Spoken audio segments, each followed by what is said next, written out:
Hey Brian, how's it going today? I thought we'd give everybody a little video walkthrough of the website and show off some of the new features of our PE Now curriculum content. You ready for this?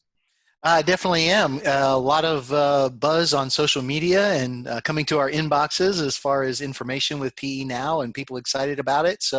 It's not set up like our traditional modules have been in the past for OpenPhysEd. So there's a little bit different process behind it. And Right. the resources, I think people just will value going through them with you since you have them all organized and designed so that they know exactly what they're doing when they head into their classrooms to start the school year. Yeah, and you're right. It's not designed like our modules have been in the past. And the one thing that has changed off the bat is the way we've organized it. So when people come to the website, our big banner here that says PE Now is the easiest place to click in order to get into the content. It'll pop into the landing page and you scroll down and you'll see we've got our three different grade level areas here. And you'll see also weeks 1 through 3, weeks 4 through 7, and 8 through 10. So what I wanted to do for everybody this year was give just one central location where all the content will be housed and you won't have to worry about fishing through links and that sort of thing. So every single week, if you're working on your plans, you can just come straight to this landing page and you know where to go from there. And So, we had that last year with Active Home in the right. spring when we all went online.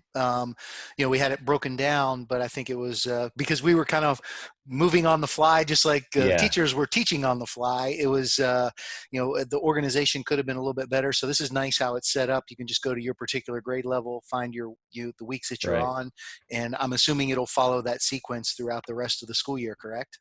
Yeah, absolutely. And PE now stands for New Open Weekly. So every single week we're going to add new content and we're going to add our modules in chunks, which is kind of similar to the way we would do it before. So our first release was weeks 1 through 3 and Go Be Great and Believe in You. And then we're going to release next week weeks 4 through 7. Now eventually all 40 weeks will be released for the school year. But we're taking it in stages because really the situation that schools are in is very fluid and things are changing daily. And so, we have a great relationship with a lot of our members. They send us feedback, they give us information about what's happening in their schools. And so we're going to adjust as they need to adjust, as you all as members need to adjust. And so just be aware. We don't really want to go further than about 6 or 7 weeks ahead of where we're going to be, because the world, as we know, as we found out, can change in about a week. Everything can change. But that's Um, certainly enough time for teachers because if you are in the virtual learning environment and you have some different materials that you may need your students to mhm. gather as they go along, it's nice to have, okay, we're working on this week. For next week, you need to try to find 2 sock balls or Right. 3 grocery bags to substitute for juggling scarves. So it's good Yep. as a teacher to have the flexibility there to make those assignments to students to gather those things so they're prepared for the following week. Yeah, absolutely. Absolutely. So from this viewpoint, you can see we've got an announcement pad that's right here. And basically every week, if there's something new that we want to make you aware of, we're gonna post it in this little announcement pad. So this will change weekly. Just be aware of that. And then as we kind of go through, if you click on the link now for whatever module you want to be in or whatever week you're going to be in, it'll take you to a landing page that's similar to our older open module pages, where we've got everything organized in bulleted link lists. So everybody can kind of go through that way. Again, we're providing some announcements up here in this like announcement pad, I'm calling it, so people can kind of jump in there as things get modified and changed, and if that's the case. Uh, when you go into each grade level, and grades K through 2 and 3 through 5 are all on the same landing page. But when you go into a grade level, if you want to download the whole PDF packet, which is very common, a lot of our members download entire packets. Just be aware, we are asking for members to log in order to get that full packet.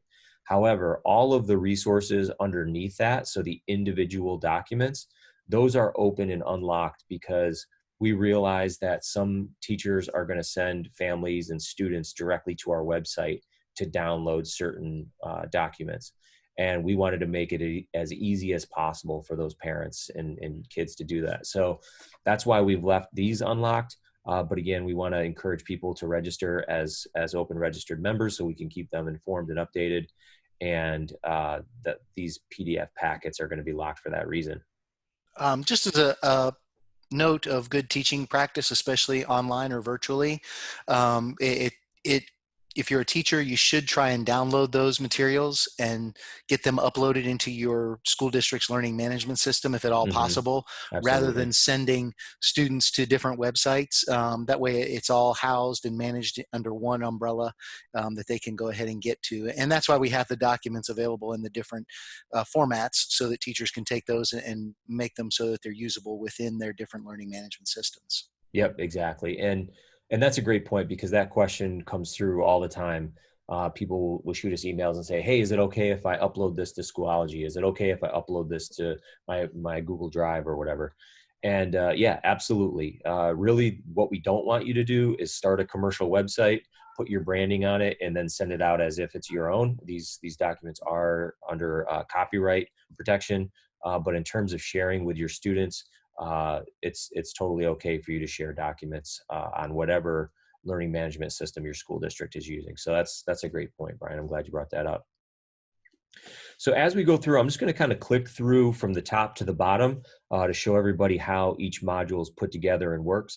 And really, this is very similar across all of the grade levels. In a couple of minutes, I'll jump into some of the middle school content just to show you a variation as we get to secondary, some of the things that we're doing up there. But with our grades 3 through 5, I'm going to jump into our learning target overview. And this is just big picture learning targets for the entire module. So what we wanted to do here, and as we were talking with teachers about, some of the challenges that parents had who were trying to help their students with their physical education lessons, is a lot of times they didn't know why they were doing something. They didn't understand why they were getting worksheets or why they were getting these bingo boards with different activities on them. And so we wanted to make it super clear for parents and students exactly why we were rolling out the content in this particular module. So there are 4 categories: healthy body, healthy mind, enjoyment and challenge, and then building skills. So, we know we need to focus on the appreciation of physical activity for, for health benefits and for social emotional benefits. But building skills is there. We don't want to forget about, our standard 1, our standard 2. We still want kids to be working through this whole thing on building physical literacy and how that's going to help them move in the present and the future. And then there's just a statement: why are we learning this? And some bullets around that. So the overview learning targets is very specific on this particular module, but it's big picture targets on what we're trying to accomplish for the entire module. So these are So kind of our standards and learning outcomes that we're looking at for this particular 3-week section. standards and yeah, exactly. Standards and outcomes, but with some of the standards and outcomes language removed so that teachers don't have to kind of sort through, parents don't have to sort through the teacher talk as they're looking at this one sheet, but students as well.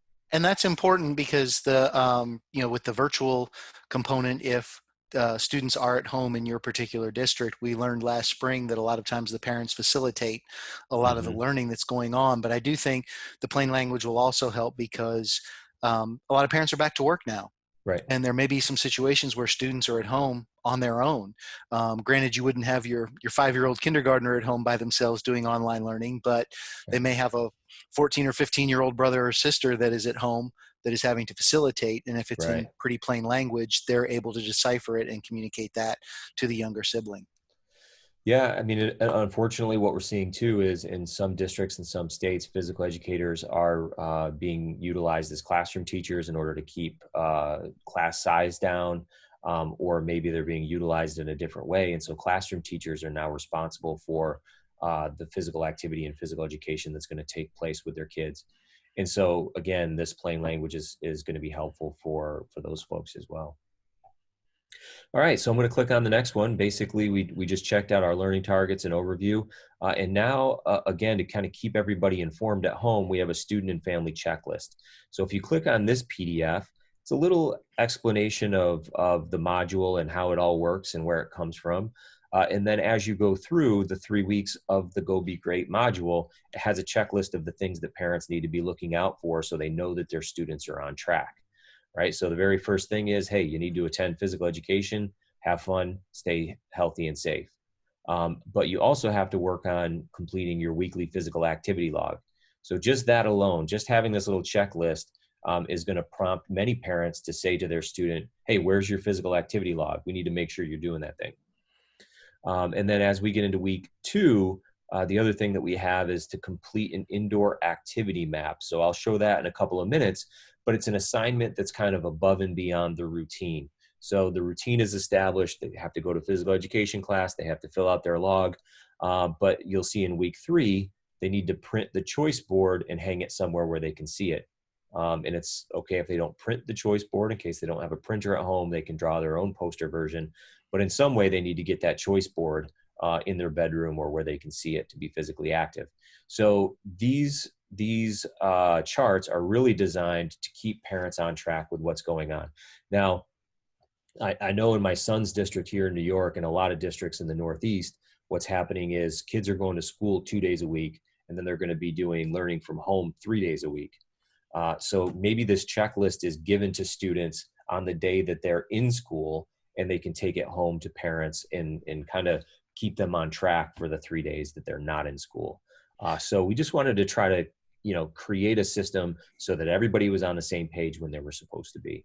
Right, and that way everybody knows what they're responsible for week to week, and this is great. In a virtual environment where a student may be 100% virtual, if they can print it out, or even if they can write it down, if they have a to-do list or a whiteboard that they keep track of everything on at their workstation at home, they can go ahead and put that up on there. Mm-hmm. And we do have some districts that are still planning on going 100% face-to-face, and if that's the case, this gives the physical education teacher something that they can post in their gym so that their students know what they need to make sure they're doing that week. Right. Week 1, on your whiteboard or some bulletin board, we need to attend physical education class, and we need to make sure that we complete our physical activity log. So Right. whether you're face-to-face or in the virtual environment, this document can be utilized by teachers, parents, and students. Yeah, absolutely. So, the feedback that we got from the focus groups when we were running this by teachers was really strong, and they felt like this was probably one of the most important parts in keeping everybody organized for the coming school year. It's going to be an interesting start. So, anything we can do to keep people organized, the better. All right. So, our next document is our weekly targets. So, I'm going to tap on this here. And basically, these are the more specific objectives for individual lessons. So in week 1, these are our objectives. And then as we scroll down, we have content specific priority outcomes where all of these objectives were written from. So, in our old open activities, these would be on the back of that. But again, what we wanted to do is we wanted to kind of help make sure that we could use these in different formats. And you'll see in just a minute, our activity plans, I'm going to in quotes because they're not really activity plans anymore, are much smaller because we believe they're going to be consumed by students frequently. And so we wanted to remove some of the more technical pedagogy stuff from that. But if you scroll down, you'll see there's a week 2 learning target and week 3 learning target. So if you're in the classroom, again, you can, print these out, put them up on the bulletin board or wherever you're going to be teaching. But if you're virtual and you're doing Zoom calls with your kids once a week, you can do exactly what we're doing right now, Brian, and share your screen and put these up there so that the kids kind of understand exactly what they're going to be doing for those week's lessons. Sure. Yeah, and I guess the big takeaway for me as I started to go through this was that comparing it to the old activity plans that we had in the modules, and not that they're ancient. They're just designed really for a different purpose. Right. And they'll still stay on the website, correct? All the old Oh yeah, modules. they're all there. So, Yeah. but it's almost like the activity plans are broken down into more individualized and specialized documents. And that, I think, really gives teachers, like you said, a lot more flexibility, whether they're face to face or virtual or in a blended environment, to combine those documents, attach Hmm. those documents where they need to, and utilize them for what best fits their purpose. Yeah, and you know the other thing to take notice of is that all of the documents for our PE Now modules that we're rolling out, they're all in portrait mode. We're not using landscape anymore. And one of the big things that we saw from some of the survey information that we sent out and things like that is that kids are viewing a lot of their stuff either on tablets or phones. And landscape mode is just a challenge for people as they're trying to go back and forth. So everything that we produced for this particular um, situation that we're in is all in portrait mode, just to kind of call that out and tell you why. All right, so I'm going to close out some of these, come back over here. We just saw our weekly targets. And now I'm going to take a look at the menu board. And the menu boards are really designed to be like your activity plans or your lesson plan. This is what people are looking for. And they're like, where are all the activities? Well, they're on the menu board. So I'm going to click into this. And within the menu board, you're going to see that there are really three sections of content. There's the brain and body warm-ups, which are designed to be similar to like an instant activity, or could be used as brain breaks in the classroom, a variety of ways that they could be used. Then we have purposeful practice. And in the beginning of the school year, really what we're working on is making sure that our students are physically distanced safely. So that's where our purposeful practice comes in. But as we progress through the school year, this is where we'll do some more of those standards 1 and 2 type lessons and activities in here. So we know kids are building their skill related fitness as well as their health related fitness. And then finally are just for fun and health. And these are activities that are really meant to be, doses of physical activity that, number one, will help kids get their physical activity minutes, and also feel all of those benefits that we get from physical activity and build their their repertoire, their vocabulary of activities that they can do when the physical educator is not there. So on those days that they're not going to see the PE teacher, but they still have to, get their minutes in, now they have some activities that they can pull from as well as some of the others. So I'm going to zoom in a little bit and showcase how this works. What we've done for each section is we've pulled our academic language words that everybody should be familiar with within the open context. So we have our academic language words that help teach the concept. And then we have a very brief description of the actual activity. And in order to support that, and we're building these videos as quickly as we possibly can. And for grades 3 through 5 and most of middle school are complete right now, and the K through 2 are under production. But I'm going to click on this, and straight from our menu board, it will take you into YouTube, and you can check out all of the activities being demonstrated by Open National trainers. And this one happens to be being demonstrated by my buddy Nick Klein. And it's just a short clip to demonstrate the activity for kids and teachers, so it becomes much more visual and easier for them to understand how to participate in this activity. You'll see as I scroll down, all of the activities within our menu board have those YouTube links. So as we roll these out through the year, that's our goal, is to get 15 to 45-second video clips of all of these activities out there. Now, we're using YouTube right now because we've tried a couple of other solutions, and as problematic as a lot of teachers find YouTube to be, some of the other solutions were more problematic, if you can believe it. So, we're trying to work through some of those solutions and get people some tools. Like Brian, I know that there's one website or app that you know of where people can kind of take those YouTube links and make them a little bit easier for students to be able to get into. Sure. There's some different websites that you can utilize where you upload those links into Hmm. that you can go ahead and get basically a separate link for, Right. so that within that link, it doesn't take them to the YouTube server. It takes them to their particular server. So and Hmm. it gives them a link that's totally off of YouTube. So Yeah. some teachers have utilized that. Some have utilized some different methods of downloading video. It just depends on what really works for you and your school. Others have taken them and put them into SchoolTube, which Hmm. is another variation that you can utilize to go ahead and make them safe for your students. And I think the big concern people had was some of the clutter that would come up, or the next videos that would come up, or the pop-up ads, which certainly is understandable. So It's um, totally understandable, and part of the trick behind that is whatever comes up next is basically based on the viewer's viewing history. So we don't have any control if something strange pops up.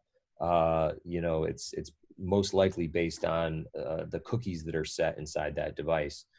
So we lose control over it, but we're doing the best we can to get you those solutions. And actually, Brian, now that we're talking through this, we need to put together a document that we can post up there with some of these solutions that people can check out. But really, the same rules apply for our videos as all of our other content. Don't put it up on a commercial website, but if you need to put it up in a format or a location so that it's safe for your students, by all means, go ahead and do that. Well, and there are, like you said, SchoolTube, ViewPure is another one that is Hmm. available, and Watchkin and SafeShare TV. So there's plenty of them out there, and also your local school district may have a workaround for it. So you Yeah. can still always look to contact your IT departments. And I know some teachers have had frustration with that, where they haven't had a solution. But I've had other teachers who have said, "Oh yeah, they came up with a solution. They have a workaround, or they can whitelist the video so it can go in." So that's good. And Yeah. also want to give a shout out to Open National Trainer Ben Perillo for working his magic with Yeah. creating a lot Absolutely. of these videos, especially on the fly here, as we are creating them as fast as we can, and he's turning them around and getting them up on YouTube. So he thanks, Ben, he for all your hard work.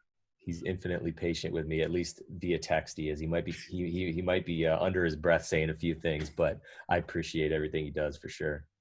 So I'm going to bounce back to the landing page, and there's 3 menu boards, one for each week. And so as I click through, I'm just going to go into the third one. What we're doing here is a review week and making sure that these students are, know how to do all these activities and are not just know how to do them, but they're doing them with safe social distancing. And you'll see that although some of the activities are the same, the academic language has changed. So a little bit different concept that we're teaching while the kids are being physically active this way. So really, this is done out of a couple of for a couple of reasons. Number one, we really need to reinforce probably more than ever the management aspect of what we're doing in physical education. And by switching it up and doing a lot of different activities in a very short period of time, it's going to make the management that much more challenging. So our advice from an instructional perspective is let kids go through and build a routine using some fun activities that they can do a couple of times and demonstrate that they're ready to handle more or whatever you're going to give to them next. Don't go fast in this situation, right? We want to make sure that within this new crazy world of physical distancing, or if you're going to be using some equipment. So just to kind of make everybody aware, the only equipment we're using in these first 3 weeks is a cone, right? A small plastic cone that kids can flip and that can be cleaned very, very easily, right? And so if you are going to use that cone and you've got to use your Lysol wipes, it's going to take the teacher and the student a little bit to get used to that whole routine. So just by using one activity to kind of model how we're going to be respectful of our equipment, we felt was really, really important in this situation. When I noticed too in week one, the equipment modification, if you're at home, was a water bottle. Water So, bottle. Yep. so we're trying to make sure that we have, if there is equipment used, the modifications where students can find different things at home, similar to what we did at National Field Day when we created Right. those activities. Right. And I know there are a lot of schools that are putting together at-home equipment packs. And I know we've worked with a lot of small, medium, and large districts to do some custom packs. We are going to start using more traditional type of physical education equipment, but we're not going to do it until we get to like week 8 to 10 and beyond, because things are so touchy right now. And not only that, it's going to take people a while to get all those bean bags they're going to send kids home with. There's only so many bean bags in this world, and I'm pretty sure bean bags are like the new toilet paper. So it's not quite as easy to get them as it used to be. And so really what we're doing is we're trying to buy some time for teachers as well to get those at-home equipment packs, so they can start to utilize them. A little shout out to US Games. If anybody wants custom packs, our folks can help you out. So just a real brief commercial there. So I'm gonna click back and just look at the menu here one more time. A lot of people have said, hey, but you know what? I've got kids in my gym twice a week or 3 times a week for 45 minutes, and I can use limited equipment. Really, my answer to those people was, that's fantastic. It's not the norm of what people are going through right now. And please refer to our normal open physical education modules. If you're in a situation like that, where you're teaching a more traditional style, you may not think that these lesson plans are going to work perfectly for you. And we literally have probably 4,000 pages of other content that those folks can go check out. But for this particular situation, and where people are teaching in a very modified situation, that's what this is specifically designed for. So I guess that was one question that has come in frequently into our email boxes and contact us is, like, if you click on week 1, is that just one lesson for that whole entire week? And the answer I'm hearing from you is yes, it is, just because we're going to have to kind of take our time a little bit. And I guess also the beginning of the school year, there's going to be a huge learning curve as far as with social distancing. I would love to be in a classroom of kindergartners to see how a teacher can keep them socially and physically distant from each other. I know it's going to take all of their teaching powers and all of their parenting powers incorporated in there too, in order to make that happen. So like you said earlier, it's not like this lesson is going to be taught one time and then it's, check the box, we're done. Right. It's going to be a continuous process. Plus there's always those different routines and procedures that happen at the beginning of the school year that teachers are going to have to work through, probably more so now than ever, whether it is face-to-face or virtually, getting students in the swing of where to click for things and where to find things and what's our procedure going to be for meeting virtually on Zoom or whatever platform. Right. It's going to be interesting. And, I've also heard from some people who are like, hey, we've got 90-minute blocks of physical education and we have to do Zoom calls with our kids for 90 minutes. And I just shake my head and think, man, that's a terrible idea. And I'm praying for those people. Whoever recommended that hasn't been on as many Zoom calls as we've been on. Yeah, exactly. And so we're doing our best, and hopefully we're giving those folks some content that they can use for those 90 minutes. But man, that's a marathon. So our thoughts and prayers go out to all those folks. All right, another quick thing that I wanted to show: videos for all activities. As we get all of the videos for all of our boards done for each module, we'll have one page where all of those videos are easily accessible. And you can definitely go to our YouTube channel and check out the playlist for our PE Now videos as well. But that's just a quick and easy place for them to all go. All right, week 1 sample teacher talk. I'm going to click on this. And what I've done here is created a script basically that introduces the brain and body warm-ups, introduces our purposeful practice, and introduces our just for fun and health. And, we're not going to create scripts for every activity. We're not going to create scripts for every menu board, but we felt like it was important to frame how this might look if you're a talking head over Zoom, or if you have to push into a classroom and the kids stand up, push their chairs in, and this is now physical education time. So this teacher talk is just a sample of how we're introducing the different concepts, the academic language words, and you're ready to go with there. So every module will do week 1 as that sample. This is very similar to in our other modules. We would do one complete lesson plan, and then we would allow folks to create all of the other lesson plans based on that model. So this is kind of parallel to that. All right, I'm going to click back over here. And the next resource I'm going to show you is our activity station cards. So if you are in a gymnasium or if you're in a classroom situation where you're face-to-face, what we wanted to do was we wanted to create station cards from all of those different activities that are on the menu boards so that you could do it in a different format. So if your kids are not just going to push their chair in, but you want to get them moving around a little bit more and you've got them in a big space or out on a field, now you can print these out, put them in your shoulder folders, put them up on a cone, and run stations like you would. Now, you also might want to introduce a couple of these activities each time you see the kids or via Zoom. But by the end of the module, you can put up all of these station cards and really run a pretty nice, robust circuit all around the activity area. So all of the instructions are here. These are not meant for you to just have the kids go read and the very first time they ever play these games is when they're reading.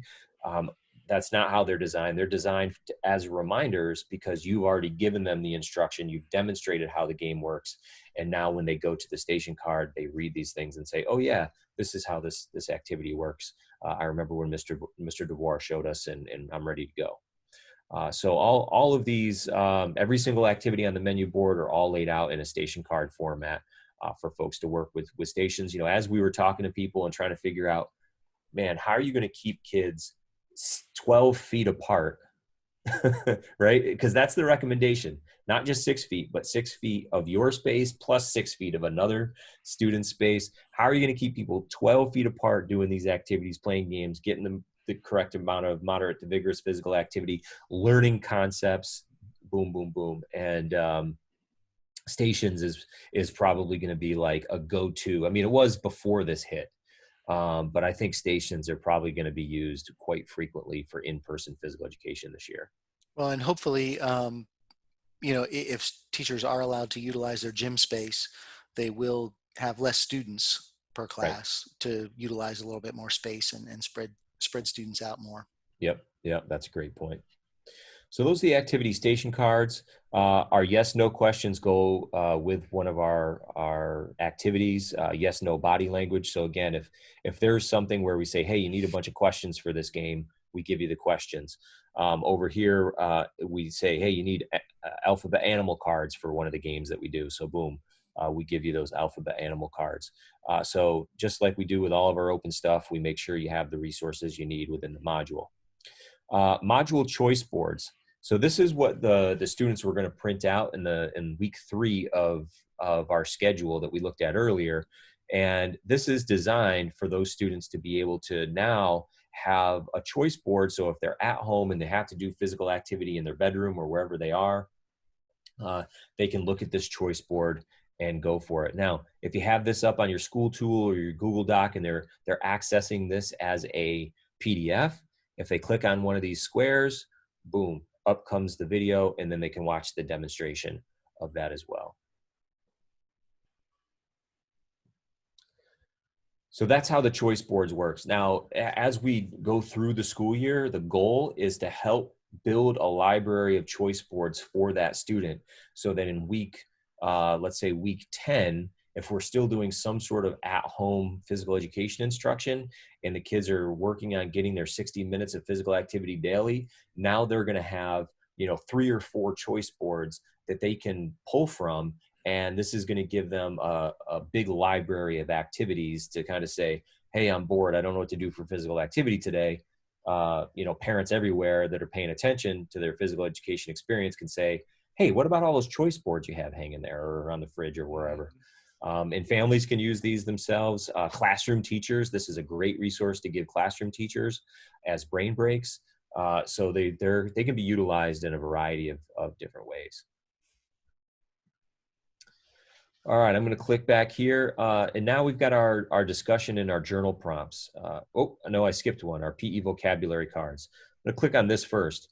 So we did things a little bit differently with our PE vocabulary than we have in the past. I know everybody's familiar with our academic language cards, where sometimes we'd have 30 or 40 academic language cards in any given module. Well, it just seemed unrealistic to have kids, you know, staple 30 or 40 academic language cards up in their bedroom during a given instructional module or if we're pushed into a classroom, I don't think a classroom teacher is going to give us that much wall space to create our word wall. But we can take, these 2 pages of words, and we can make sure families have these, classroom teachers have these, students have these, and it's all of the academic language and the concepts that we're working on for this particular module. So academic language is still a huge part of what we do, just in a little bit different format. I think that's a great point, Aaron, with with kind of reducing some of these things, is that we just don't know, and Right. our gut feeling, and what we've heard from, like you said, from teachers across the nation, and our registered users, registered members, is that PE is going to look a lot different this year, whether Yeah. it's reduced time, whether it's pushing into a classroom, whether it's virtual instead of face-to-face, whether it's the social distancing component, all those different things. And even if you are going back face-to-face, for the most part, there are going to be some protocols and some adjustments that you're going to have to make, whether it's students bringing their own water bottles to class and Right. I have to find space for them to be all spread out and remain identifiable, Yeah. or Yep. You can't how have a do we pile of line water up? bottles. Right. How do we line up to leave class? Because Right. you're going to have some distancing there too. Kids aren't going to be all smashed in together into a line and be able to fight over who's first in line or who's last in line. So Right. so there's It, going to be some things that are going to take some more time. So even mhm. if you are in a face-to-face environment, your PE time is going to be, actual activity teaching time is going to be reduced It's significantly, probably. exactly. All of those routines are going to take so much longer. Um, all right, so the next piece I'm going to show is the discussion and journal prompts. So I'm going to click on this, and here we have a PDF of our depth of knowledge questions. We did take out the DOK just kind of label on some of these, because I know even with our physical education members, sometimes they were like, what the heck does DOK stand for? And we felt like if this was being consumed by parents and classroom teachers, it would be even more confusing. But just know that as the questions go from 1 to 4, they progress in complexity based on that depth of knowledge questioning technique that we use. So we've got our physical activity and personal health questions for this module, and our social emotional health questions. And Brian, this came up too, as people were saying, well, this doesn't really seem like a lot of activity to be doing in a whole week. What kids really need right now is relationship work. Coming back to school, they need adult mentors that are not their parents or caregivers.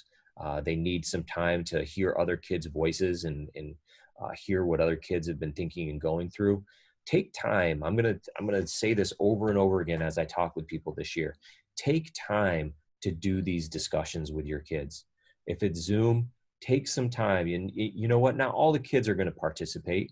You're going to have 3 or 4 kids that really share out, and then you're going to have 15 kids that are listening. But things are different. Kids are going to be different, right? And the way that they're paying attention to the social world around them is going to be drastically different, because it's almost like an alien world. They haven't been in this social world for a really long time. And we need to be patient with them, and we also need to teach and reinforce, hey, this is how we have a healthy discussion. This is how we have a constructive and respectful discussion with our peers and with other adults. And so take the time to practice that. I get it. And everyone has, I've heard, but they've been looking at their screens for so long, but they've been, stuck in their room for so long. And that's true. It's all absolutely true. But we only get 20 minutes with them, or we only get 30 minutes with them, or 40 minutes, unless you're those crazy people that are doing 90-minute Zoom calls. So, what our kids need right now is, yes, physical activity. But, as classroom teachers are kind of panicked on how to get their kids caught up to where they need to be academically, they may not have the curricular freedom to have these types of discussions, where we as physical educators, we do have that curricular freedom to say, you know what, we're going to spend this entire class on what it means to be trustworthy, and why wearing a mask is an action that helps build trust between peers and other adults in the building, right? So I'm just going to reinforce that over and over again, is it's not the time to make sure that everyone's winning a sweat trophy, although that would be amazing. But let's really slow down just a little bit when it comes to these discussions as well, and let kids process a little bit with the guidance of an adult. Well, and our content area is the only one that has standards and learning outcomes that address social and emotional health. Right. And it's not just sportsmanship. It's not just teamwork.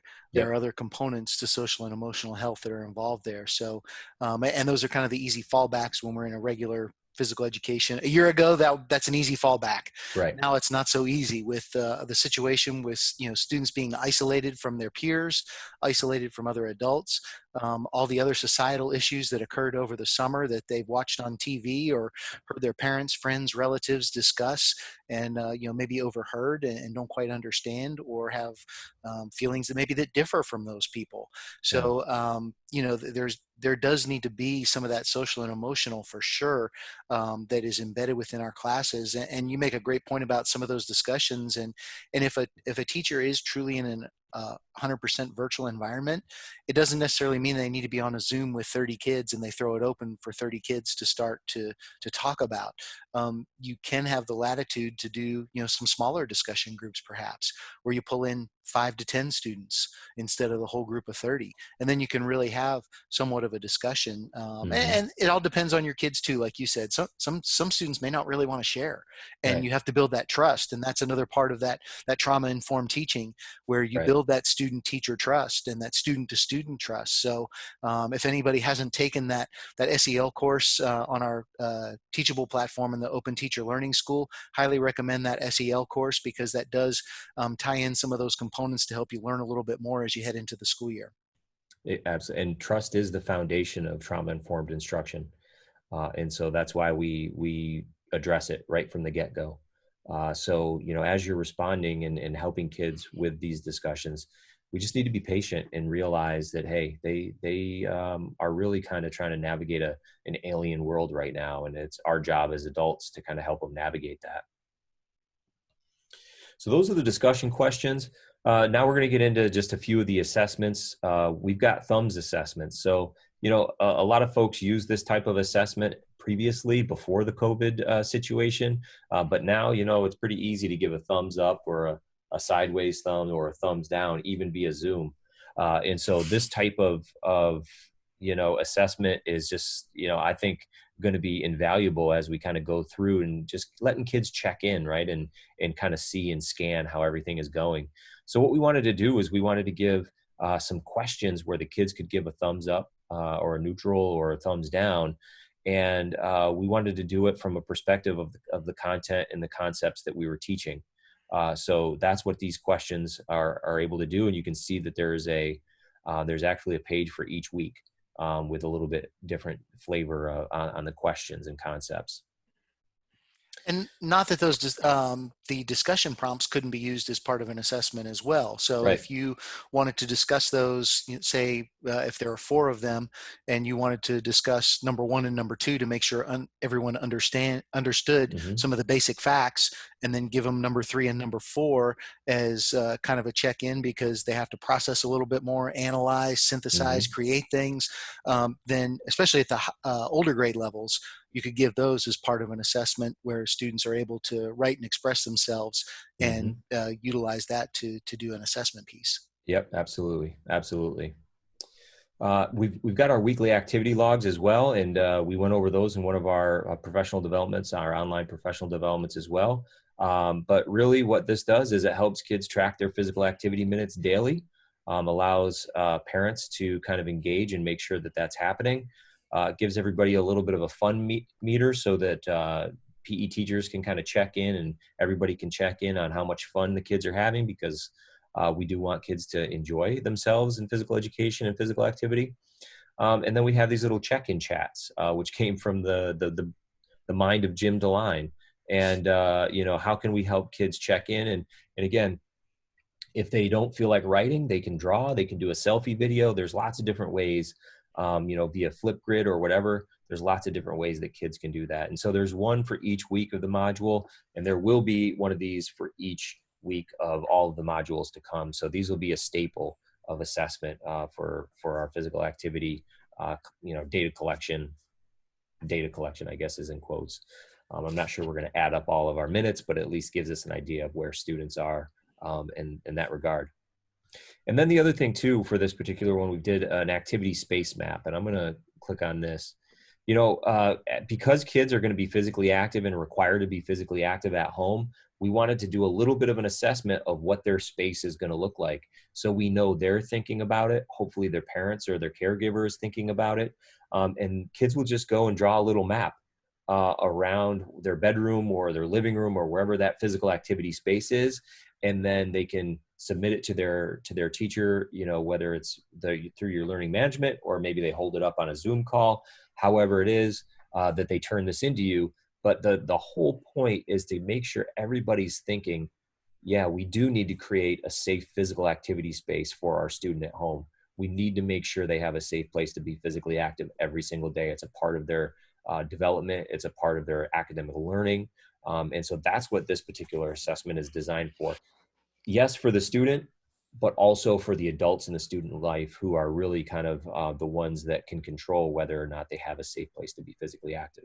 And in the past, in the face-to-face environment, we as the physical education teachers could control that Right. environment, to the best of our abilities. But now, if a student's 100% virtual, we don't have as much control. So it's important that we know that, and we stress the safety aspect as we go Hmm. through and send content their way in order to digest and do the different lessons. Yeah, absolutely.